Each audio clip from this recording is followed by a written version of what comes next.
हरियाणा में भाजपा की एंट्री कराने वाले कोई और नहीं, एक कद्दावर नेता रहे अनिल विज। भले ही आज वो विधायक हों, मंत्री ना रहे हों, लेकिन ये जरूर कहा जाता है कि हरियाणा में फुल फ्लैश भाजपा को लाने के लिए दबाव बनाने वाले अनिल विज थे। लेकिन परिस्थिति कुछ ऐसी बदली कि जब भी वो कहीं जाते हैं तो एक चर्चा का विषय बन जाते हैं। हाल ही में उन्होंने दो नेताओं से ऐसी मुलाकात की कि राजनीतिक गलियारों में एक चर्चा शुरू हो गई कि कहीं कुछ बड़ा तो नहीं होने वाला है। उन्हीं से जानते हैं।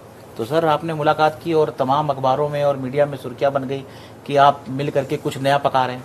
अरे मिले हैं तो कोई अपराध कर दिया, कोई उनके ऊपर बैन लगा हुआ है कि उनसे कोई मिल नहीं सकता। पुराने मित्र हैं, पार्टी के प्रधान रहे हैं दोनों बारी बारी। और रामविलास शर्मा जी से मैं जब बैंक में नौकरी करता था, क्योंकि पार्टी से तो मैं विद्यार्थी जीवन से जुड़ गया था एबीवीपी के माध्यम से, तब से मेरे घर आते हैं। अंबाला आते हैं तो मेरे ही घर सोते थे।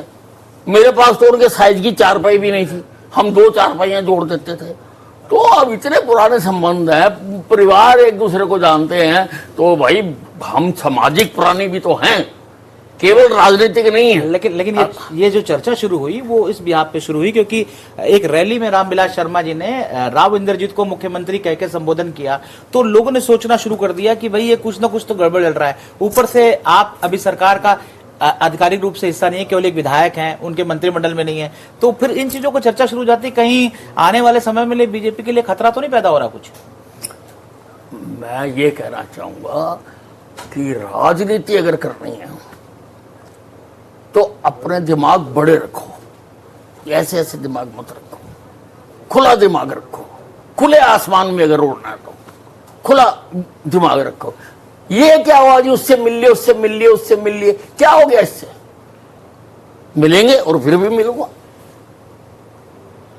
तो मतलब आपको लगता नहीं कि इसका गलत संदेश जाने की कोशिश करेगा और कुछ लोग इस चीज से लेकर कर रहे हैं, एक परसेप्शन क्रिएट कर देंगे कि अनिल विज विरोध करने की? किस बात की परसेप्शन, किस बात का विरोध?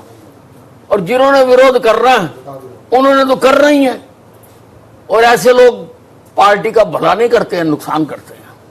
एक और चर्चाएं शुरू हो गई हैं कि जिसे आपने देखा होगा कि ना तो विजेंद्र सिंह को टिकट मिली, ना ही किरण चौधरी की बेटी श्रुति चौधरी को टिकट मिली। तो ओवरऑल राजनीति परसेप्शन क्या कहता है? उधर से कुछ बीजेपी को नुकसान हो रहा है या कांग्रेस को नुकसान हो रहा है? आपका जो अंगणित और राजगणित क्या? देखिए, ये दूसरी पार्टी की बात है। अब दूसरी पार्टी के अंदर क्या सिचुएशन थी उसका कोई हमें पता नहीं है। और वीरेंद्र सिंह भारतीय जनता पार्टी छोड़कर कांग्रेस में गए, किसके कहने से गए, किसने आश्वासन किया था, किसने उनके साथ धोखा करा, किसने उनकी पीठ में छुरा मारा, ये इसकी मुझे जानकारी नहीं है। हाँ, ये मैं जरूर कहना चाहता हूँ और व्यक्तिगत विचार रख रहा हूँ मैं ये कि अगर मेरा बस चलता तो मैं वीरेंद्र सिंह को बीजेपी से जाने नहीं देता। कद्दावर नेता है, उसको रखता। और असूलन मैं ये मानता हूं कि जो एक बार हमारे साथ आ जाए वो फिर हमारे ही रंग में रंग जाए और कोई भी हमें छोड़कर ना जाए। पिछले 7-8 सालों से आपने देखा होगा चर्चा चलती रहती कांग्रेस में गुटबाजी की, एसआर के गुट, हुड्डा गुट। ओवरऑल जो टिकट मिली, आपको क्या लगता है कि कौन हावी रहा इन गुटों में लेकर के? देखिए, इनके गुट गट को कोई नहीं समझता।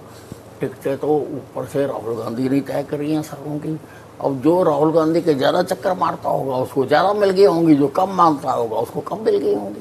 आपको लगता है कि कांग्रेस ने एक हिसाब से अपने को सरेंडर कर दिया लोकसभा चुनाव में, इतने मजबूत उम्मीदवार नहीं उतारे, या ऐसे मजबूत उम्मीदवार है जिससे बीजेपी को खतरा हो?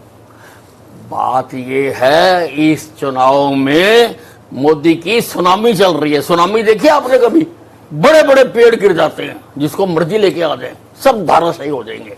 इनको खड़े कितने किए वो मत देखना, ये 4 तारीख के बाद पड़े कितने चारपाइयों पे उनको जाकर देखना। नहीं, सुनामी में ऐसा तो नहीं कि बीजेपी के कुछ लोग भी बह के चले जाएं, क्योंकि जब सुनामी आएगी तो वो पहचानती थोड़े है कि किसको लेके जाना है, किसको नहीं लेके जाना। पहचानती है।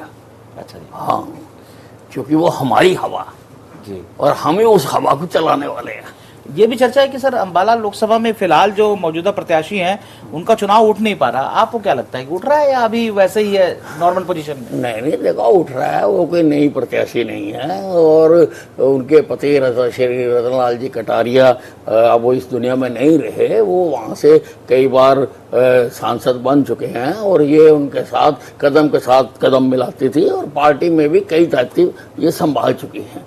और चुनाव अभी देखिए समय काफी बड़ा है और उस समय के हिसाब से ही चुनाव आगे चला कर। मेरा एक अंतिम सवाल सर, आज भारतीय जनता पार्टी आज भाजपा के जो पूर्व प्रदेश अध्यक्ष हैं वो शामिल हो रहे कांग्रेस में, उनके अलावा और बहुत लोग शामिल हो रहे, इससे कांग्रेस को कोई फायदा होगा या उनको लगता है कि वहां पे भी कुछ नहीं कर पाए तो यहाँ पे भी कुछ नहीं कर पाएंगे? क्या मतलब आप क्या मानते हैं? नहीं, निशांत सिंह एक बहुत ही संजीदा व्यक्ति हैं, वो मेरे साथ विधायक भी रहे हैं, मेरे साथ कमेटियों के मेंबर भी रहे हैं और वो अच्छे व्यक्ति हैं, बहुत अच्छे व्यक्ति हैं। अब देखिए ऐसा ना कि अब ठीक है वो जजपा में थे, अब वो एक अगर जहाज डूबता ही जा रहा है तो फिर हर आदमी उसमें से निकल के अपना कोई ना कोई ठिकाना बनाना चाहता है कि भाई मैं बच जाऊँ।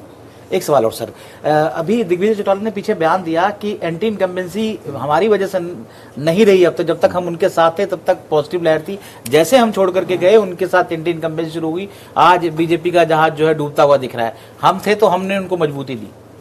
बीजेपी का जहाज ऑल टाइम हाई है, बीजेपी का जहाज पूरी तरह से सफलतापूर्वक चल रहा है और हमें मंजिल तक पहुंचाएगा, इस बात का हमें पूरा भरोसा है। हरियाणा में 10 नहीं 11 सीटें हम जीतेंगे और 10 तो लोकसभा की, एक विधानसभा की, जहां से हमारे मुख्यमंत्री नायब सिंह सैनी लड़ रहे हैं।